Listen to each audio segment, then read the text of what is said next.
Nestled in the quiet parish of Nembury, the old churchyard at Furley lies, wrapped in mist and memory, its headstones softened by moss and time. Few who walk there today would guess that beneath its peaceful surface are buried the lost souls of a great tragedy, the victims of the plague that once swept through this part of Devon like a shadow.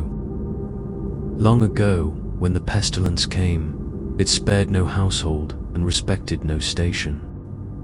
The sick filled the lanes, the fields, the churches, and many were buried without proper rites, their names lost beneath unmarked stones. But not all were abandoned. Among the dying were two figures of quiet, unwavering courage: a vicar, bound by faith, and a nurse, driven by compassion. Together, they tended to the stricken when others fled, offering final prayers, cool water, and the human touch so many feared to give. They died not long after the people they served, buried among the very souls they had comforted. Years passed. The plague became history, but the memories did not rest. For a time, locals would speak of two figures seen walking the churchyard at dusk. One tall and cloaked, his head bowed in silent reverence. The other, smaller, dressed plainly, pausing often at certain stones. They were never heard to speak, but their presence brought not fear but stillness, as if the ground itself was remembering.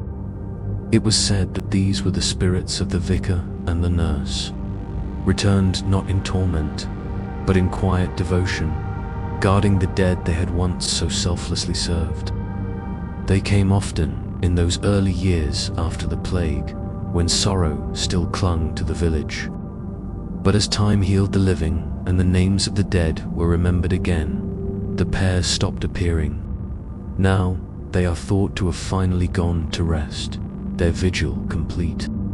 Yet, even today, some visitors to the churchyard at Furley feel they are not alone, especially when standing beneath the yew trees just after sundown, when the light fades and the earth seems to exhale.